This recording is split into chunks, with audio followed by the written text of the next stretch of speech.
Of Christmases Long, Long Ago is my new book arriving for the 2025 Christmas season. Find out what Christmas was like centuries ago. Sneak preview, it was weird and spooky and rowdy, kind of gross sometimes. Find it wherever books are sold in hardcover from Lyons Press and audiobook from Recorded Books. It's Christmas as you've never seen it before, and it makes a great gift.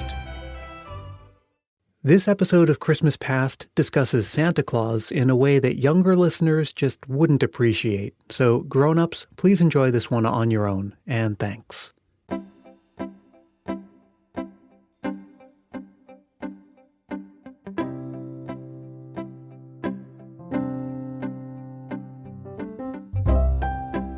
I'm looking at an old photograph. The square kind with the rounded edges and that linen texture finish and the dull orangey and red sheen on all photos from the 1970s.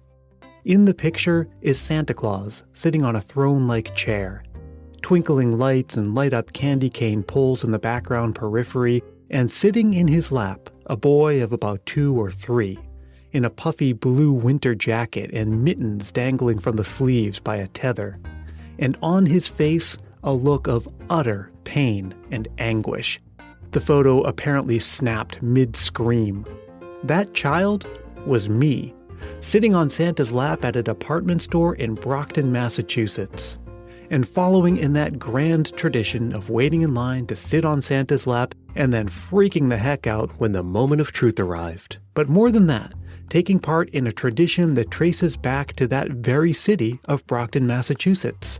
Famously the home of boxing greats like Rocky Marciano and Marvin Hagler, the first electrically operated fire station in the country, and in 1890 at Edgar's department store, the first ever department store Santa Claus.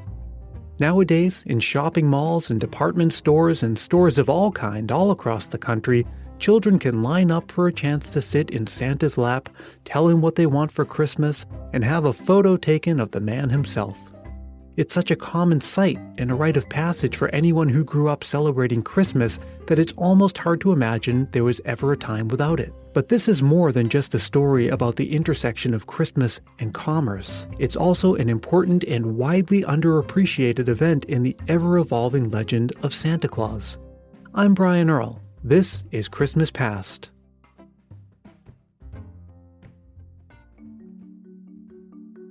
Let's clear one thing up right now.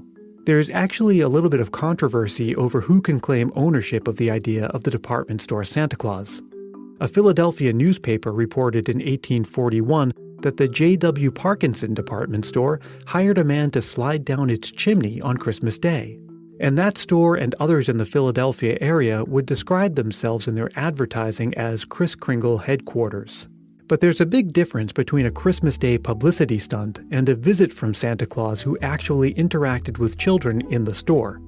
While the argument may never be truly laid to rest, the broad consensus is that Santa Claus made his first in-store appearance at Edgar's in Brockton in 1890, and he was portrayed by the store's owner, James Edgar. He was a big retailer, and he was quite a character. That's John Marion with the Brockton Historical Society. The thing about James Edgar was he was a showman, an entertainer. And what he used to do is dress up in different costumes throughout the year and entertain the children. He was all about the kids. So in 1890, Edgar went to Boston and commissioned a tailor to make a new costume to add to his repertoire. And, dressed as Santa, he would entertain the children of shoppers at his store. And soon, trains brought families in from Boston and Providence to see Santa. In the last season of the show, I looked at the evolution of Santa Claus, beginning from his early days as St. Nicholas in what's now Turkey. By the 19th century, most people's image of Santa Claus came from the poem A Visit from St. Nicholas, published in 1823. And the illustrations of Thomas Nast starting in the 1860s and continuing for about 30 years. Sometime around mid-century, children started to write letters to Santa Claus. But the idea of meeting Santa Claus, of having access to the man, to see him in the flesh, to sit on his lap and hear what ho ho ho really sounds like, and actually see his belly shake when he laughed like a bowl full of jelly, that was all new in 1890. And it would forever change how children thought of Santa. And in James Edgar's case, it seems that his intentions were pure. Edgar had no commercialization within the spirit of what he was doing when he was dressing up as Santa. It was legitimately to make these children happy. And it had nothing to do with giving them toys or anything. The children had such a great relationship with him. On Saturdays, he used to stand on the roof of his store and throw pennies down to the children. He would throw pennies over the roof onto the street for the children. This was like a gathering spot. His store was destination for the kids. It's been quoted for him to say, if Santa loved children so much, why is it that he lived so far away? I made it such that so Santa could be with the children every day. He even had a suit made for the store manager so that they could work in shifts, taking turns to make sure that Santa was always available for any children visiting the store. Of course, it didn't take long for other stores to catch wise and use visits from St. Nick to attract customers and even hawk merchandise, just like in Miracle on 34th Street, which of course took place at Macy's. And it's sometimes claimed that Macy's was the home of the first department store Santa. Macy's historian said that absolutely there was no Santa Claus in their store in the 1870s, and that the whole story of James Edgar and the first department store Santa did indeed start in Brockton, Massachusetts.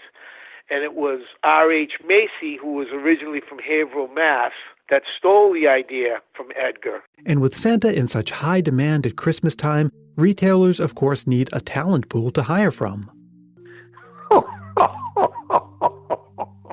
Merry Christmas, boys and girls. That was, well, Santa Claus, who also sometimes goes by the name of Tom Valent, and he's the current director of the Charles W. Howard Santa Claus School, along with his wife Holly. And yes, her name really is Holly. It's the oldest continually operating school of its kind in the world.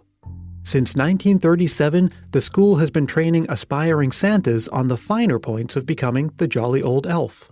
Santa has to be a man of pure mind and pure thoughts, and he can't flirt with the ladies. He can't say off-colored jokes. He has to be this pure man that's going to stand in front of the store's customers or clients, and he's a character that stands for all good things. So we really stress that Santa does have all that purity that's needed to be a good Santa. The school's founder, Charles Howard, is part of department store Santa lore in his own right. Charlie was Macy's Day Parade Santa, was the technical director for Santa Claus on the original Miracle on 34th Street. Every year, the school attracts hundreds of people from all over the world, all shapes and sizes and colors, for their 3-day immersive training. They learn everything from the history of Santa, tips on the perfect Santa beard and outfit.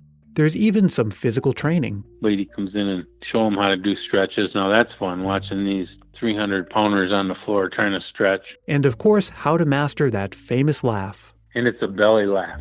It comes from deep within your belly, you know. Oh, oh, oh, oh, oh. And it's a laugh. And you can have fun with it. And it makes people smile. And there are other schools doing the same thing. Because during the Christmas season, more than 10,000 people in America will work as professional Santas in malls, stores, hospitals, and elsewhere. That's a lot of Christmas cheer to go around, and a lot of pictures taken of children sitting in Santa's lap, in which, hopefully, they won't be screaming like I was.